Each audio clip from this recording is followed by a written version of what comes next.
Tom here from Lawrence Systems. We're going to talk about the most secure app for end-to-end encrypted, privacy-oriented communication, and that's Signal. It has added a lot of features since I last reviewed it, so I figured, one, it needs an update. Two, a lot of people are looking for a good privacy app with all the confusion out there about some of the other companies, whether or not they are actually doing encryption, how they're actually handling your data, or sometimes mishandling that data. So we're going to dive into the Signal app and why it's my favorite app for secure communications. Before we dive into that, let's first... If you'd like to learn more about me or my company, head over to lawrencesystems.com. If you'd like to hire for a project, there's a Hires button right at the top. If you'd like to help keep this channel sponsor-free, and thank you to everyone who already has, there is a Join button here for YouTube and a Patreon page. Your support is greatly appreciated. If you're looking for deals or discounts on products and services we offer on this channel, check out the affiliate links down below. They're in the description of all of our videos, including a link to our shirt store. We have a wide variety of shirts that we sell, and new designs come out, well, randomly, so check back frequently. And finally, our forums. Forums.lawrencesystems.com is where you can have a more in-depth discussion about this video and other tech topics you've seen on this channel. Now, back to our content. A couple things I want to get right out of the way when it comes to Signal. One, a lot of people have issue with the fact that it uses a phone number for identity. But don't worry, there's an easy workaround. Find any voice service, and I've reviewed VoIP MS, which does support text services where you can buy a phone number, and you can use Signal on a brand new phone number you buy from somewhere like VoIP MS for a few dollars a month. So that way you can use Signal on a device without having it tied to your personal phone number. But I like it tied to my personal phone number for talking to all of my friends, and makes it an easy way to do it. We've actually tied our business number to Signal as well, but we're not actively using it. Did it for mostly demonstration and testing purposes. But that sometimes is a problem people have with Signal, is the fact that it does tie to a phone number. Like I said, there's workarounds for that. Next, I will address the other issues. And one of those bigger ones is, well, there's other companies that are open source, Tom. There's other platforms, et cetera, that are also open source, that are also, even some of them used because the Signal algorithm and all the technology behind it is open source, and other companies do integrate it into their platforms. Signal has a couple distinct differences from those other companies. One of them is it's not a company, it's an organization. This is a very important distinction when you're looking for a application, because what's their business model? How are they going to leverage privacy or not? And that sometimes comes in the case of their business model is harvesting some type of data about you, charging you for the app, or selling off the company because they have a business that's set up to run for free to build up users, and once they run out of venture capital money, they're hoping to sell to someone else. None of those issues affect Signal, and because they set up as an organization, not just a group of people working on an open source project, which of course is another distinction, this means the organization can continue and keep allowing a free application. Plus, the bylaws of the organization, well, it doesn't have a methodology by which it can sell its users' data. They also chose not to have users' data. Signal has been really vetted by some really familiar names in security, such as Bruce Schneier, Jack Dorsey's used Signal, Edward Snowden, Moxie Marlinspike's the original author of the Signal protocol, and everything else. Very privacy-oriented. Now, let's get over to features. This is where things get really cool. Share without insecurity, state-of-the-art end-to-end encryption. This is an important thing that they have this, because a lot of companies claim end-to-end encryption, but when you dig into it, they're the key holder. Like, oh, we use end-to-end encryption, but we also hold a copy of the keys. So this is where it becomes a buzzword versus a practical security measure. They don't hold the keys. The encryption starts on the device from where you are initiating the phone call, the text message, or multimedia message, whatever you're sending, or video call like I did at the beginning of the video, and it ends encrypted on wherever it lands the other place. At no point in between does Signal hold your keys. So while other companies claim end-to-end encryption, they're also wanting to do the key management, and key management means they have the potential for subpoena or anyone else to tap into that, either an inside threat actor who may want to go in and tie into your privacy, see something on the inside. Well, Signal avoids all those issues. How do you know they avoid the issues?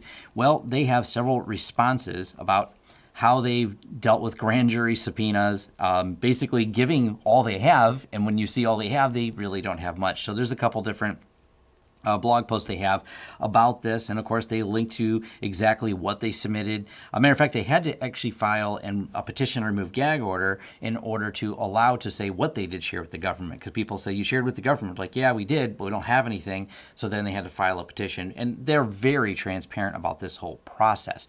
Now, being that they're an organization, they do have that little donate button at the top.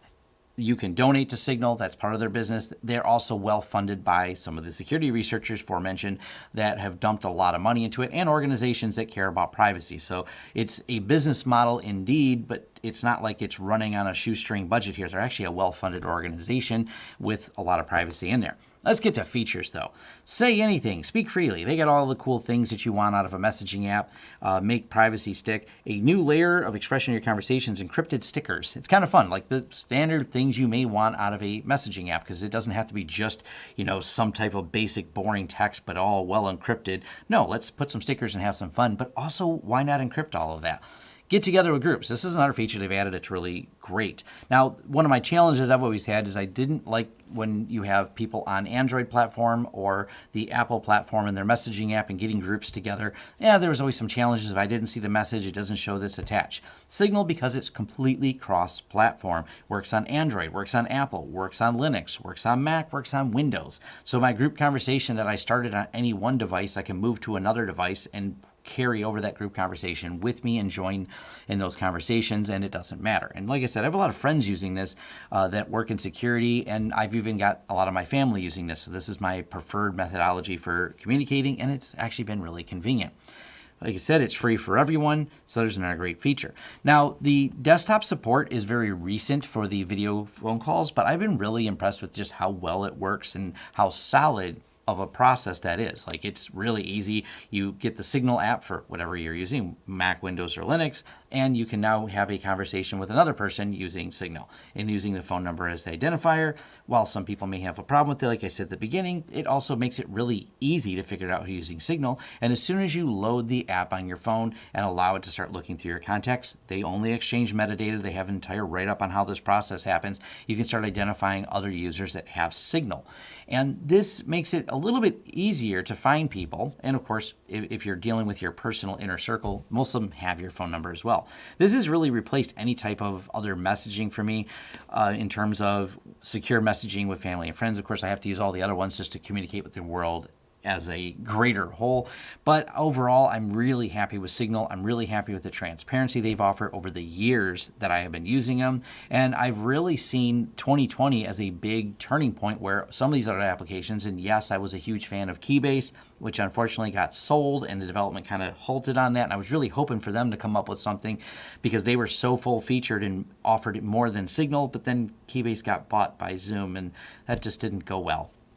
So I kind of quit using that application, which is unfortunate, but with them updating the groups inside of Signal, that's another thing that has been really good because, well, now I got my groups back. I just don't have everyone that I had over on Keybase. Sorry for those of you that are asking me about that still.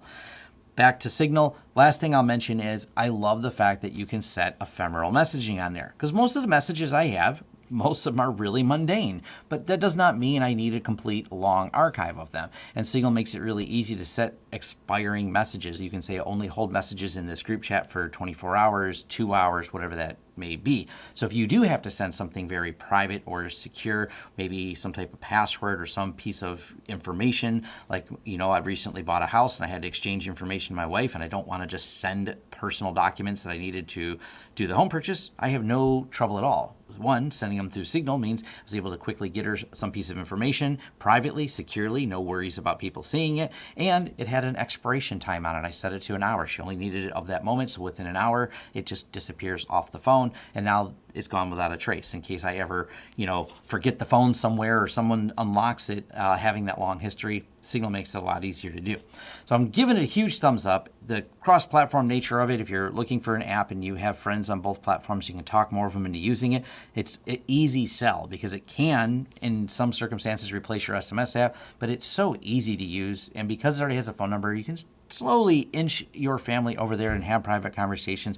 And now that they've added this video conferencing on there for people truly looking for end-to-end encryption on that, It's solid. I've been using it quite a bit. Matter of fact, the voice quality, if you just use it not as a video, but as just a voice call, because hit that as a voice call, works really, really well because it uses a nice HD voice quality.